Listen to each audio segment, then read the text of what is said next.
Hi, folks. Today we have an interview. Finally, our very first interview here in the channel.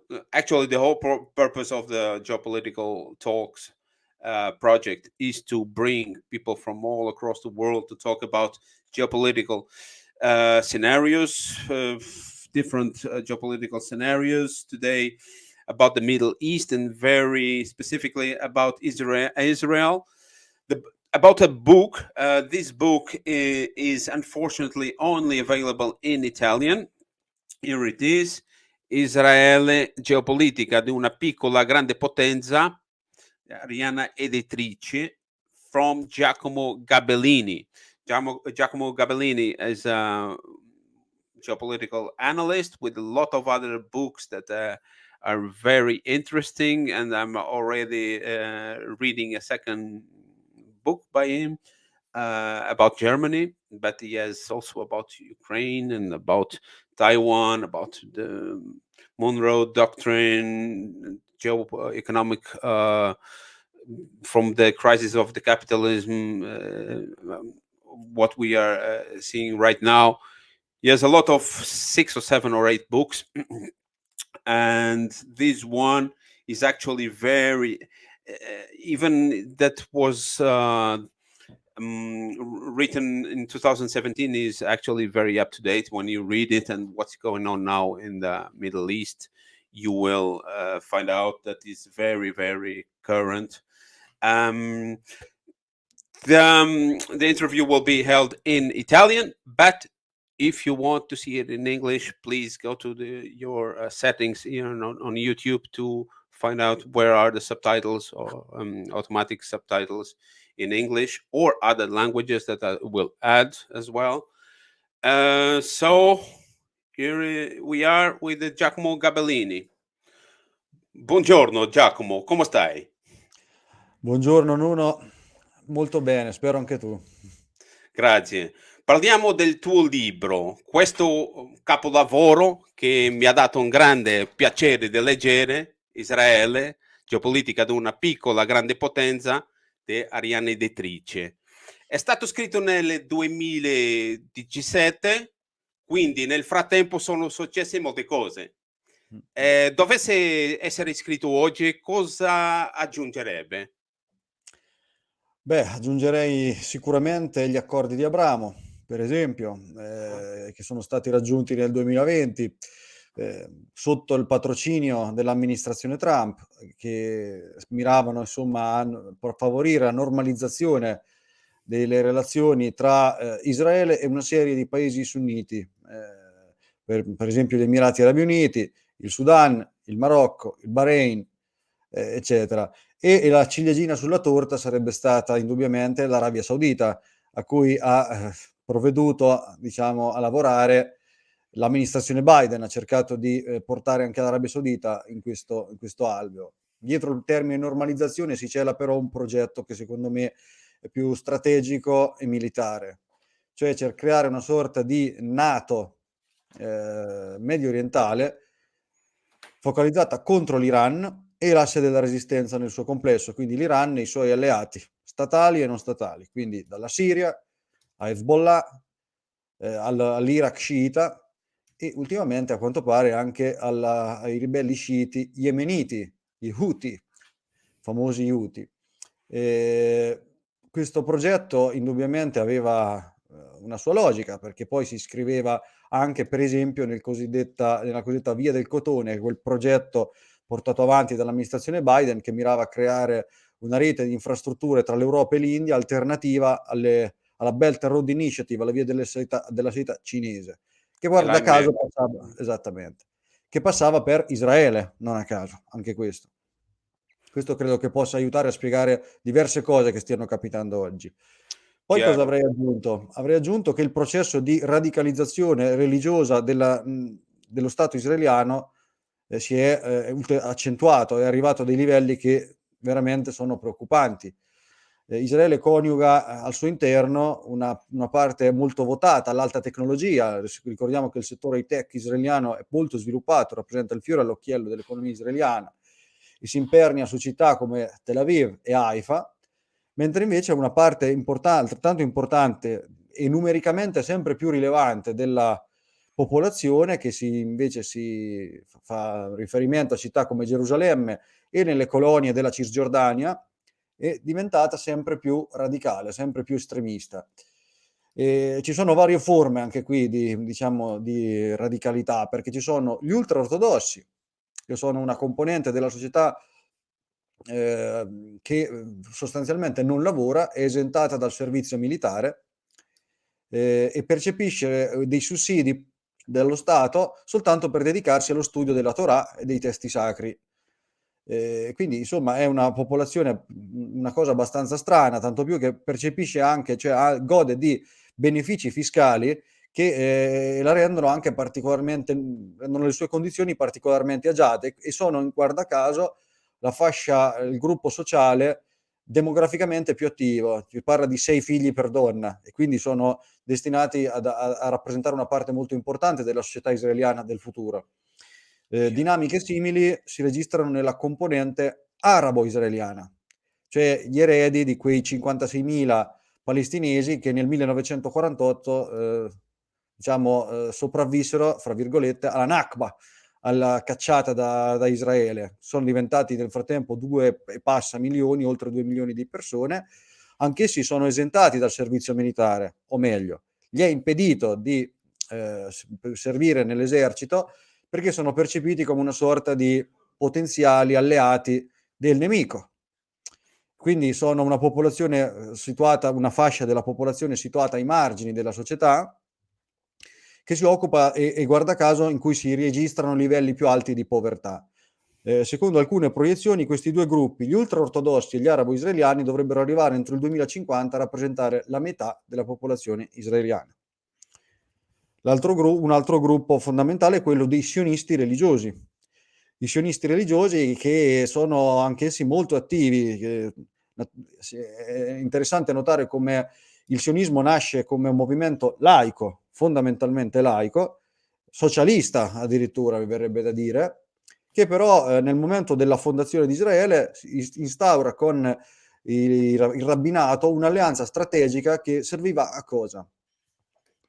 Serviva a creare, ad attribuire a questo nuovo Stato un'identità nazionale coesa, quindi recuperare dei valori dell'ebraismo tipici e quindi isolarli e cercare di diffonderli attraverso una sorta di religione civile, l'hanno chiamata alcuni, che servisse a tenere insieme una popolazione che era molto eterogenea, perché Israele è andato formandosi grazie alle ondate migratorie da tutto il mondo, dagli Stati Uniti, dalla Russia, dalla Gran Bretagna, dalla Francia, dalla Polonia, eccetera. Tutti questi paesi, naturalmente, tutte queste popolazioni avevano poco in comune, se non la comune fede religiosa, l'ebraismo.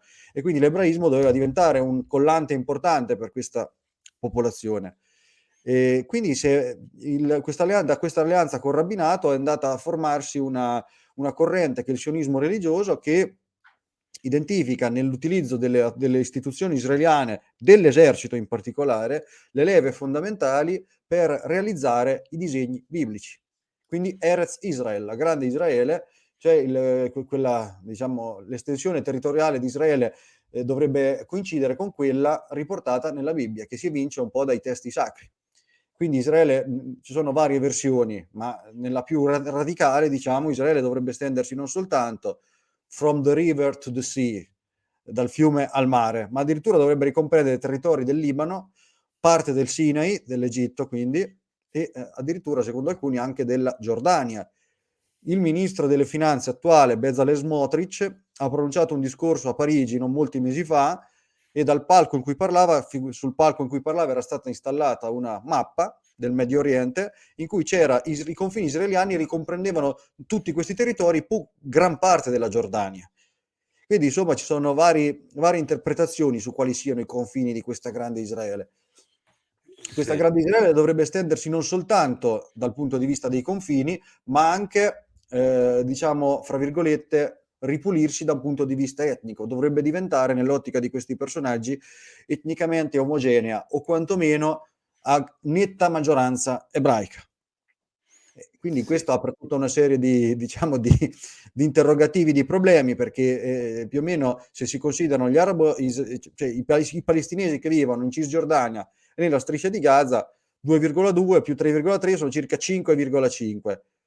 Insomma, se si considera che in Israele, paese di 9 milioni di abitanti, ci sono 2 milioni di arabo israeliani, arriviamo a 7 milioni e 7 milioni. Quindi c'è un pareggio e naturalmente in questi territori su cui dovrebbe sorgere Erez Israel.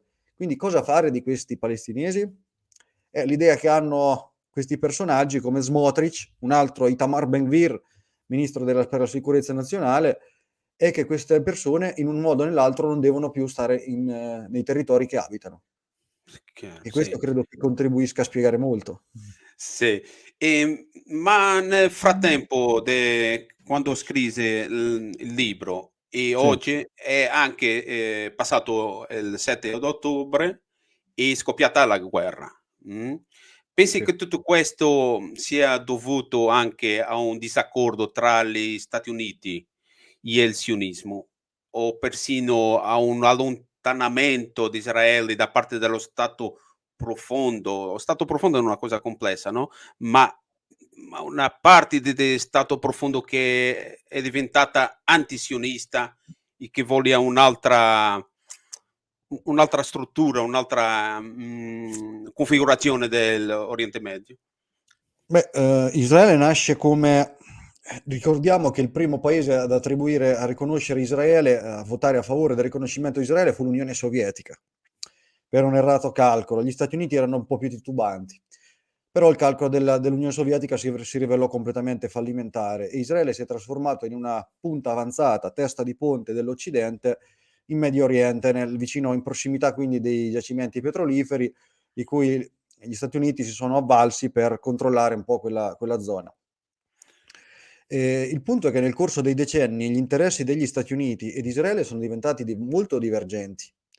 Cioè Israele cerca sostanzialmente di estendere i propri confini, ripulire etnicamente il territorio racchiusi all'interno di questi confini e ad avere con il resto del vicinato un atteggiamento, direi, egemonico. Israele punta alla bomba atomica e punta ad ottenere l'egemonia sull'intera regione.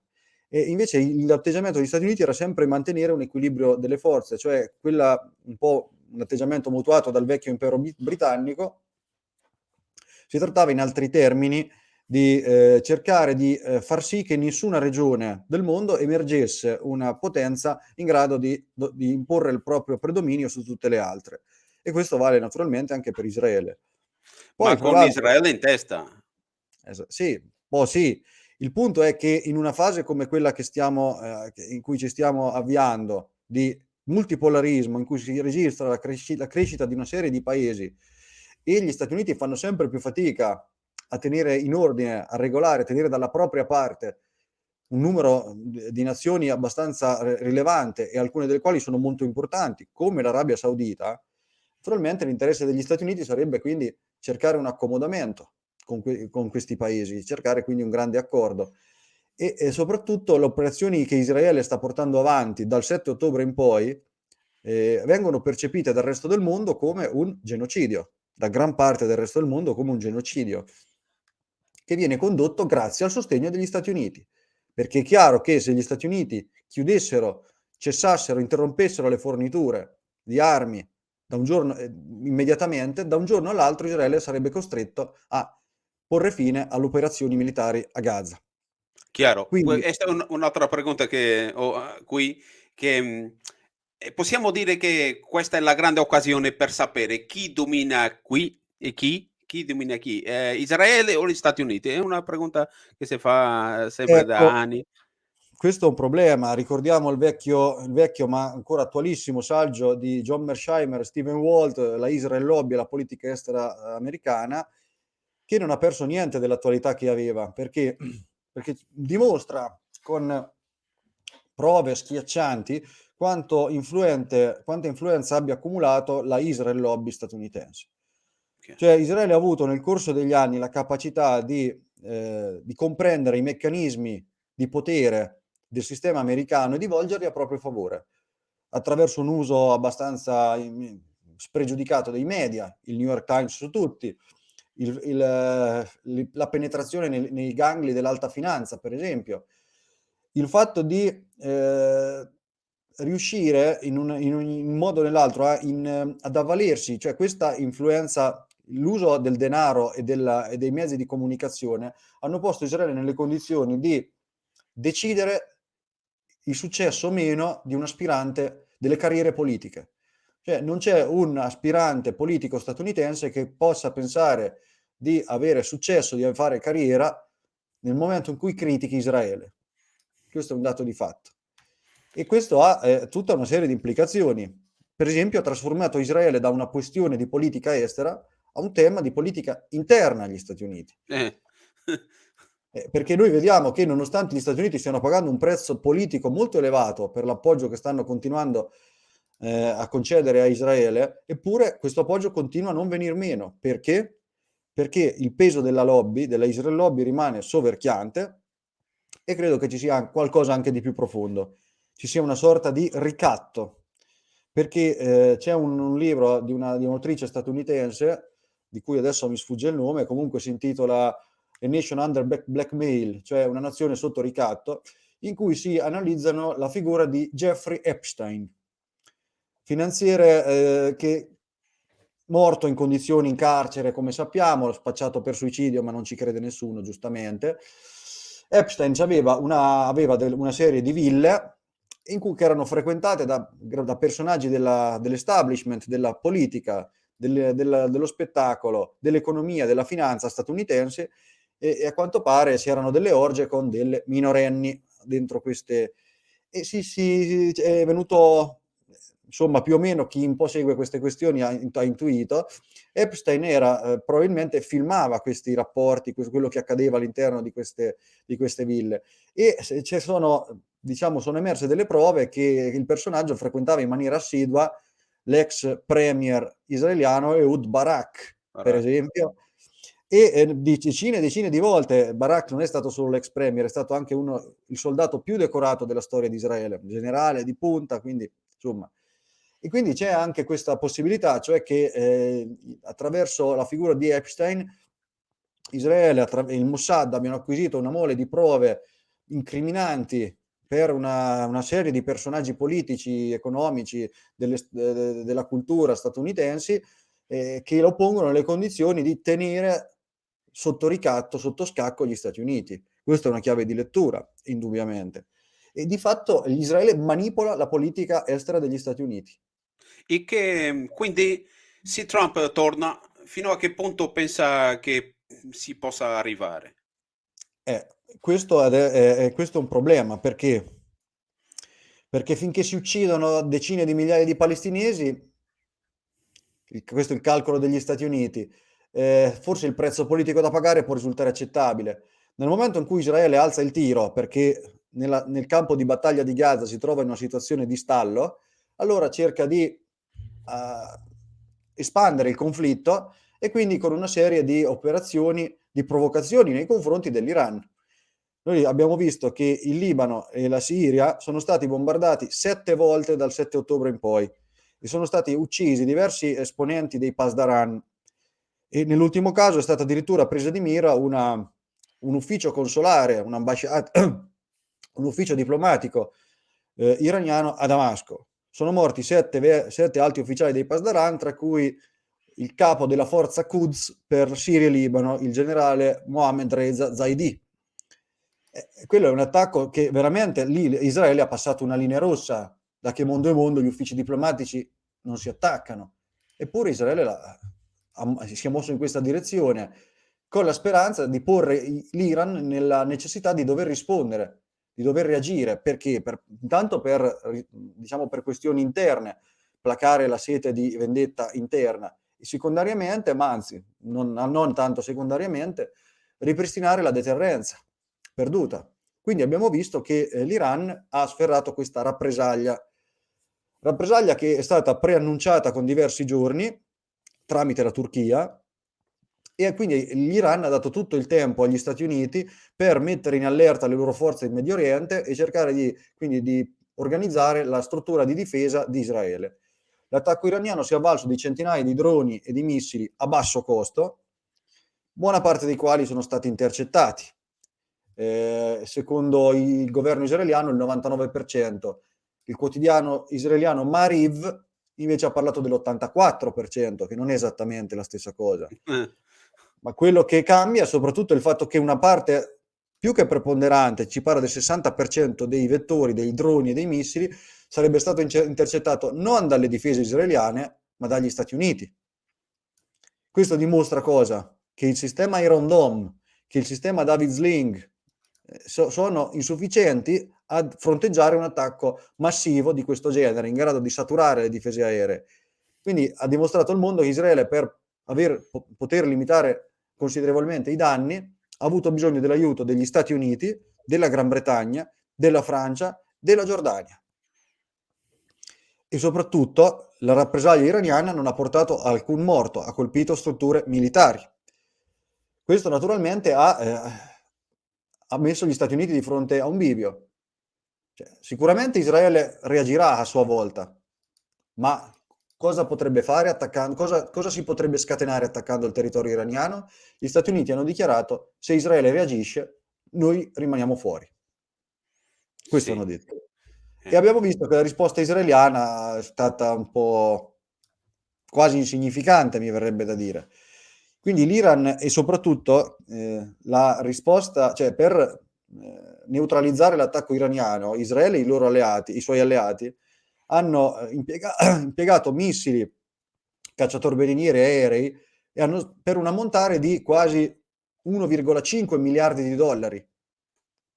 Mentre invece l'Iran per organizzare quel genere d'attacco ha speso poche decine di milioni di dollari. E quindi è in grado di replicarlo e non ha nemmeno impiegato i missili più moderni di cui dispone. Qualcuno si narra che l'Iran disponga dei missili ipersonici. Quindi insomma è una partita aperta e sicuramente l'Iran ha intaccato ulteriormente la deterrenza israeliana, che già era in crisi per i fatti del 7 ottobre, per l'attacco portato da Hamas, e adesso Israele è consapevole che il proprio territorio può essere preso di mira e non c'è modo di frenare un attacco così massiccio, composto da centinaia e centinaia di missili. E voglio sottolineare una cosa: a questo attacco iraniano ha preso parte solo l'Iran. Non è arrivato un missile da Hezbollah, non sono arrivati missili dallo Yemen. Qualora dovessero invece attivarsi tutti simultaneamente, nello stesso momento, cosa ne sarebbe di Israele? Israele ha l'atomica, ma ha anche una profondità strategica praticamente ridicola, perché è un paese molto piccolo che concentra la propria popolazione in piccolissime aree. Tel Aviv, Haifa, poche città sostanzialmente, quasi tutte concentrate sulla costa. Quindi insomma il rischio per Israele è veramente grosso e questo credo, mi auguro, spinga il governo israeliano a una riflessione su cosa rischia portando avanti l'escalation. Sì. Però questo tutto ha passato in un quadro generale che l'Egitto, l'Arabia Saudita, l'Iran, gli Emirati, l'Etiopia hanno entrato a fare parte dei BRICS. I mesi dopo questo accade proprio in mezzo a questi paesi, proprio alla confluenza delle tre placche Sì. tettoniche europee, araba, asiatica. Non le sembra, troppo coincidente tutto questo che è passato al 7 di ottobre? Ci sono varie interpretazioni. Ricordiamo che per esempio 2 settimane prima che Hamas lanciasse l'operazione diluvio al-Aqsa Flood, Netanyahu è andato al Consiglio, all'Assemblea Generale delle Nazioni Unite, Una mappa. brandendo una mappa in cui c'era una mappa del Medio Oriente colorata di verde, in cui lo Stato di Israele era invece colorato di viola e in cui nei confini di questo Israele venivano ricomprese sia la striscia di Gaza che la Cisgiordania. Quindi il programma di annessione di questi territori da parte del governo israeliano era già nell'aria. E voglio dire di più. Nel marzo dello scorso anno, del 2023, c'è stato un evento molto importante. l'Iran e l'Arabia Saudita hanno riaperto le relazioni diplomatiche grazie alla mediazione cinese. Sì.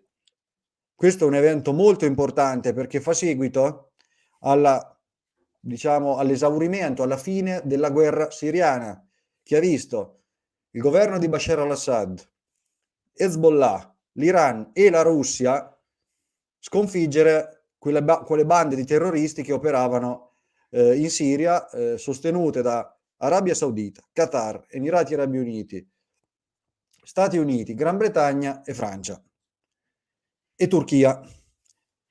Quindi, insomma, la vittoria di Assad ha portato a una serie di stravolgimenti. Per esempio, ha portato alla creazione dell'OPEC Plus. L'OPEC Plus, quindi l'organizzazione dei produttori di petrolio, più la Russia. E sulla scorta di questa vittoria, dopo questa vittoria dell'asse della resistenza, la Russia ha imposto all'OPEC di esonerare l'Iran dal rispetto delle quote per quanto riguarda la produzione petrolifera. Cioè, come sappiamo, ogni paese che fa parte dell'OPEC deve rispettare delle quote di produzione. L'Iran, che aveva subito pesantemente l'impatto delle sanzioni statunitensi, dopo soprattutto che Trump si era sfilato dall'accordo raggiunto da Obama sul nucleare iraniano, ha imposto all'OPEC di consentire all'Iran di non rispettare le quote e quindi di immettere più petrolio nel mercato per ottenere più guadagni, fondamentalmente. Poi cosa è successo? La Siria di Assad è stata reintegrata nella Lega Araba. Sì. È successo che per l'appunto l'Iran e l'Arabia Saudita hanno riaperto le relazioni diplomatiche e il conflitto in Yemen, che vedeva i ribelli Houthi sciiti, opporsi a una coalizione internazionale capitanata da Arabia Saudita, Egitto ed Emirati Arabi Uniti, questa guerra è andata verso la conclusione. Poi vediamo, succedono i fatti del 7 ottobre, quindi attacco di Hamas, reazione israeliana. Gli Houthi cominciano i loro atti di sabotaggio verso le navi, gli interessi israeliani nell'area del Mar Rosso, porto di Eilat, eccetera. Solo poco prima c'era stata questa coalizione internazionale che combatteva gli Houthi, ma improvvisamente, dopo che gli Houthi prendono ad attaccare i navigli israeliani, né l'Arabia Saudita, né gli Emirati Arabi Uniti, né l'Egitto fanno niente. Allora intervengono gli Stati Uniti e la Gran Bretagna che organizzano l'operazione Prosperity Guardian, con il pattugliamento delle acque del Mar Rosso e addirittura con bombardamenti sul territorio yemenita. Anche qui a questa operazione chi non partecipa né l'Egitto, né l'Arabia Saudita, né gli Emirati Arabi Uniti. Partecipa solo il Bahrain, ma la sua partecipazione è simbolica. Non partecipa l'Egitto, che l'Egitto ha tantissimo da perdere perché gli attacchi nel Mar Rosso hanno ridotto tantissimo il traffico, diciamo, di navi portacontainer attraverso il canale di Suez, che per l'Egitto è una fonte di guadagno molto importante. Quindi perché questi paesi si sono tenuti fuori? Non hanno aderito alla campagna statunitense. Ne dico un'altra, che precede ancora tutto quello che ho appena detto. Dicembre del 2022. Xi Jinping va in viaggio in Arabia Saudita, in Emirati Arabi Uniti, nell'Oman, nel Kuwait, eccetera. E cosa dice? A tutti, Consiglio per la cooperazione del Golfo. Io sono disposto a investire, a importare quote crescenti del vostro petrolio e del vostro gas naturale e a investire nella vostra economia, quindi per mettervi nella condizione di occuparvi di tutta la filiera petrolifera, quindi prospezione, estrazione, raffinazione ed esportazione di prodotti petroliferi ad alto valore aggiunto. In cambio vorrei che una parte delle mie importazioni di petrolio e di gas naturale venissero pagate in yuan renminbi e che ci avvalissimo per queste transazioni della borsa petrolifera di Shanghai. Chiaro, il paradigma cambia Ecco, energetico. questo è un dato importante e guarda caso Chiaro. dopo pochi giorni il ministro del petrolio saudita annuncia apertamente che Riyadh sta prendendo in considerazione la possibilità di commercializzare il proprio petrolio in valute alternative al dollaro. Cioè, noi siamo di fronte, e questo è il senso dei BRICS, cioè i BRICS si emblemizzano il fatto che il mondo è diventato multipolare. chiaro. Quindi gli Stati Uniti non sono più nelle condizioni di dire al resto del mondo o con noi o contro di noi, perché il resto del mondo semplicemente rifiuta questo tipo di logica. La egemonia del dollaro s Esattamente. adesso è, tutta scambiata, è tutto Esattamente, è ridimensionata, ma c'è anche un altro fattore. Ricordo un altro esempio: quando gli Emirati Arabi Uniti volevano, acquistare gli F-35 dagli Stati Uniti, gli Stati Uniti hanno detto: "Noi ve li vendiamo soltanto a patto che voi rifiutate di far costruire la vostra rete 5G a Huawei". Gli Emirati Arabi Uniti cosa han detto? Tenetevi i vostri F-35 perché noi facciamo affari con chi vogliamo e nel frattempo cancelliamo l'ordine per 50 F-35 e compriamo 80 caccia Rafale dalla Francia. francese, Cioè, questo è un cambiamento molto importante. anche Significa che questi militare, paesi non hanno più strategico. paura, non Al hanno più lobby paura. militare, tutto questo. Però tu parli anche ampiamente del ruolo della Turchia. È Sì. un attore troppo importante per la regione. Pensa che la Turchia possa intervenire per scombinare le cose ora che sembra che Erdogan stia perdendo terreno all'interno con la fratellanza musulmana, con il Fethullah Gülen, è Sì. molto, pericoloso tutto il scenario.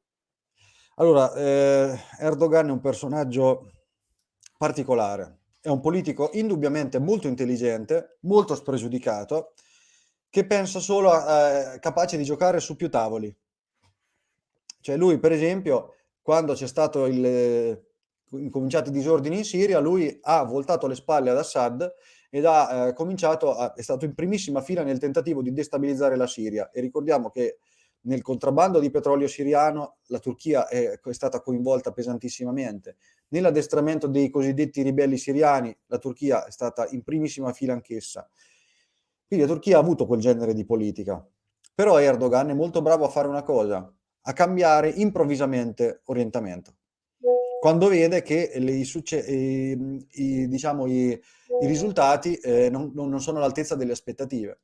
Per cui quando diciamo, ha visto che sul campo di battaglia siriano non c'erano più possibilità, ha cercato di trovare un accomodamento con Assad per mettere all'angolo quell'entità curda che veniva a crearsi, quell'entità curdo-siriana che si sarebbe potuta poi saldare al Kurdistan turco e creare una serie di problemi piuttosto spinosi per Erdogan. Poi cosa succede? Succede che scoppia il conflitto russo-ucraino, l'Occidente impone sanzioni ed Erdogan cosa fa? Io me ne tengo fuori. Non solo me ne tengo fuori, continuo a comprare i sistemi antimissilistici russi ehm, S-400, importo quantità crescenti di petrolio e di gas naturale russo, talmente tante che una parte la rivendo all'Europa. Sì, Quindi Erdogan è il massimo del doppio e ricordiamo che la Turchia è un paese membro della NATO dal 1952. Cioè, quindi Erdogan fa sempre questi giochetti. Erdogan cerca di fare quello che gli sembra più vantaggioso in questo momento. Quando c'è stato il 7 ottobre, le vicende del 7 ottobre, Erdogan ha alzato pesantissimamente i toni, ha accusato Netanyahu di essere un genocida, eccetera, però la popolazione turca si è resa conto che in realtà il suo erano solo parole, perché di atti concreti non erano stati compiuti, non era stata imposta nemmeno una sanzione a Israele da sì. parte della Turchia. E Perché c'è questo una integrazione geoeconomica nella zona, con la Russia, con esattamente, la Turchia, con l'Arabia Saudita, tutto è proprio così. Però cosa è successo? Che questo atteggiamento, diciamo, morbido nei confronti di Israele, secondo me in buona parte può spiegare perché le elezioni amministrative in Turchia siano andate così male ad Erdogan, che guarda caso subito dopo ha cominciato a riprendere a soffiare sul fuoco, ad attaccare Netanyahu e guarda caso a imporre le prime sanzioni economiche nei confronti di Israele. Perché ha capito l'antifona: in tutta la regione ci sono delle leadership, politiche alle quali dei palestinesi non importa nulla. Alle chiaro. leadership dell'Arabia Saudita, dell'Egitto, degli Emirati Arabi Uniti non interessa nulla dei palestinesi. ma le rispettive popolazioni invece sì, percepiscono la questione palestinese come una questione di identità nazionale a cui non si può rinunciare. Quindi questi paesi sono obbligati dalle loro stesse popolazioni ad avere degli atteggiamenti non allineati con quelli di Israele. Era chiaro, per esempio, che Israele nelle prime fasi della guerra intendesse costringere l'Egitto ad accogliere qualche centinaio di migliaia di palestinesi, svuotare la striscia di Gaza. Sì. Era molto evidente, ma l'Egitto non ha ceduto. Perché? Perché se avesse ceduto probabilmente al-Sisi sarebbe stato rovesciato dalla sua popolazione. Chiaro. E Sì, allora. quindi, insomma, Israele si è andato a ficcare in un vicolo cieco. Mh, può essere. Pe hai parlato prima dell'Ucraina. Sì. Pensate che la dimissione del Nuland abbia qualcosa a che fare con il Medio Oriente, a parte dell'evidente fallimento in Ucraina? Eh, potrebbe essere, perché Victoria Nuland è stata l'artefice, l'architetto del colpo di stato di Euromaidan del 2014. È colei che ha gestito l'intera. C'è stato un articolo del New York Times qualche settimana fa che parlava come dopo il 2014 la CIA avesse installato 12 basi spionistiche militari nell'Ucraina orientale a ridosso della Federazione Russa e avesse attivato un programma di addestramento di agenti di intelligence ucraini. L'attuale capo dell'SBU, i servizi segreti ucraini, Kirilo Budanov, è stato addestrato nell'ambito di questo programma, a quanto pare. Diciamo che il conflitto nei calcoli occidentali sarebbe dovuto finire in tutt'altra maniera. E ricordiamo che l'interesse strategico principale degli Stati Uniti non è l'Europa, ma è l'Asia-Pacifico. Quindi sullo sfondo rimane l'area di Taiwan e della Cina. Quindi nel momento in cui si è trattato di scegliere il numero 2 di Anthony Blinken nel Dipartimento di Stato, la scelta è ricaduta non su Victoria Nuland, che è specializzata in Russia ed Ucraina, ma su Kurt Campbell, che invece è un esperto di Cina e di Pacifico. Questo potrebbe significare che diciamo, l'amministrazione Biden sta cercando in qualche maniera una via d'uscita da questo ginepraio ucraino per concentrare l'attenzione sullo scenario principale, che è quello di Taiwan. Questa è indubbiamente una chiave di lettura. Probabilmente è quella l'unica di cui disponiamo, viste le poche informazioni che abbiamo. Un altro potrebbe essere che Victoria Nuland è stata vittima di un regolamento di conti interno agli apparati statunitensi, perché è vero che i neoconservatori, i neocons, sono ancora molto forti in seno alla CIA, al Dipartimento di Stato, eccetera, però va montando una fronda crescente negli stessi apparati che invece è ostile, cioè sarebbe favorevole a una riconfigurazione diciamo, della presenza militare e spionistica statunitense all'estero. Alcuni, per esempio, puntavano chiaramente a un disimpegno dal Medio Oriente e in questa direzione andavano gli accordi di Abramo e la normalizzazione con l'Arabia Saudita, dal mio punto di vista.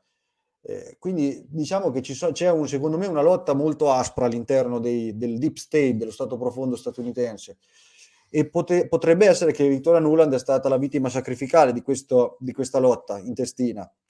Le nostre sono solo ipotesi, non abbiamo diciamo degli elementi certi per capire cosa sia successo. Se in un scenario, post, egemonico, la Russia, diventerà molto importante, tu parli anche molto della lobby israeliana negli Stati Uniti e della lobby russa in Israele. Ma qual è il peso reale della lobby israeliana in Russia? Diciamo che per molto tempo la Russia e Israele hanno avuto rapporti molto stretti. Basti pensare che il russo è la terza lingua più parlata in Israele dopo l'ebraico e l'arabo. Dagli anni '80 centinaia di migliaia di ebrei russi sono immigrati in Israele. Quindi è una componente, sono dei legami fortissimi. Buona parte degli cosiddetti oligarchi russi, Arkady Gaidamek, Mikhail Friedman, hanno la doppia cittadinanza russa e israeliana. Questo è un dato importante. Quindi c'è stata per diversi anni una certa intesa tra i due paesi, però da qualche tempo si assiste a un allontanamento indubbio, specialmente sulla scia del conflitto russo-ucraino, dove in un primo tempo sembrò che Israele aveva assunto anche delle iniziative diplomatiche interessanti. Ricordiamo che l'allora premier Naftali Bennett era stato uno dei principali mediatori e aveva anche dichiarato che se non si era arrivati ad una pace era perché gli occidentali intendevano costringere l'Ucraina a portare avanti la guerra per sconfiggere la Russia. Questo è un po' quello che ha detto Bennett. Poi però si è assistito invece a un riorientamento di Israele sempre più, diciamo, a sfavore della Russia, che non è presente solo, non ha, diciamo, aperto soltanto il fronte ucraino, ma anche quello in Siria. E quindi gli attacchi continui in Siria contro il governo di Assad, eccetera, hanno contribuito indubbiamente a raffreddare le relazioni bilaterali. Poi naturalmente il massacro che Israele sta portando avanti nel corso dal 7 ottobre in poi, e il tentativo della Russia di porsi alla testa del cosiddetto Sud globale ha portato la leadership di Mosca a criticare pesantemente Israele. Abbiamo visto nei giorni scorsi il rappresentante russo addirittura invocare l'applicazione di sanzioni nei confronti di Israele per la sua condotta. La Russia ha sempre espresso dure critiche nei confronti di Israele e l'ambasciatrice israeliana a Mosca ha protestato per l'atteggiamento russo. La Russia invece si è molto avvicinata all'Iran, perché Sì. l'Iran, per esempio, fornisce la Russia di droni, ha fornito alla Russia droni che la Russia impiega e addirittura riproduce sul proprio territorio, li modifica anche, che impiega nel conflitto russo-ucraino. E quindi c'è anche un riposizionamento da parte della Russia che è tutto sfavorevole a Israele da questo punto di vista. Cioè Israele è riuscito addirittura a incrinare questa relazione. Cioè ormai anche gli stessi paesi occidentali fanno fatica, continuano a sostenere politicamente, diplomaticamente Israele, ma le opinioni pubbliche occidentali non vedono di buon occhio Israele. Quindi Israele è riuscito, esce a pezzi da un punto di vista delle pubbliche relazioni. E questo vale soprattutto dal punto di vista, diciamo, dell'impatto e l'aver rovinato i rapporti con la Russia, il principale, diciamo, svantaggio che Israele si è autoinflitto con questa operazione militare nella striscia di Gaza. Mm. E hai in programma di scrivere qualcosa simile sull'Iran? Sarebbe Eh, qualcosa, no? devo pensarci perché sì, ci vorrebbe, ci vorrebbe. Adesso sono impegnato in vari progetti, però un pensiero l'avevo fatto o sull'Iran o sulla Turchia, stavo pensando. Ah sì, anche. Che Potete sono molto. parlare di ciò che avete pianificato? Un libro? Sì, adesso è sottoposto all'attenzione di alcune case editrici un mio saggio in cui cerco di capire, di analizzare il perché dal mio punto di vista Israele rischi veramente di fare una brutta fine, perché la campagna militare in cui si è imbarcato nella striscia di Gaza rischia di saldarsi con problemi che hai all'interno, cioè con diciamo, la tribalizzazione della società israeliana, il fatto che questa campagna militare gli abbia inimicato il favore di gran parte del mondo e Israele adesso appaia agli occhi di molti come uno stato genocida, rischiano di condurre Israele verso una china molto pericolosa che può portare o all'escalation, e quindi Israele cerchi di risolvere dei problemi attraverso la leva militare come fa sempre, oppure a una radicale riconsiderazione del proprio modus vivendi nella zona, che fra l'altro era stato invocato anche da un ex direttore del Mossad, Efraim Halevi, che quindi cerchi un accomodamento. Ma finché diciamo, le forze radicali come i sionisti religiosi riusciranno ad esercitare tutta questa influenza all'interno del paese, io credo che per Israele i tempi si faranno molto molto difficili. E che futuro per Netanyahu? Netanyahu, sappiamo che lo inseguono diversi procedimenti penali che rischiano soltanto non di porre fine alla sua carriera politica, ma anche di aprirgli le porte del carcere. Quindi questo contribuisce, diciamo, a spiegare alcune sue azioni, cioè il fatto che Netanyahu ha bisogno di allungare la guerra il più possibile, di prolungare lo sforzo militare il più possibile per sostanzialmente tenere congelati i processi che sono in corso sul suo conto. Credo che Netanyahu dopo era lì, e Netanyahu, ricordiamo, è il primo ministro sotto il quale sono verificati i fatti del 7 ottobre. Abbiamo visto che adesso il capo dell'intelligence militare israeliana, Laman, si è dimesso. Ha dimesso. Dovranno verificarsi degli accertamenti e delle purghe, indubbiamente, ma la responsabilità politica chiaramente è del primo ministro. E quindi credo che Netanyahu, e per questo è proprio questo il problema.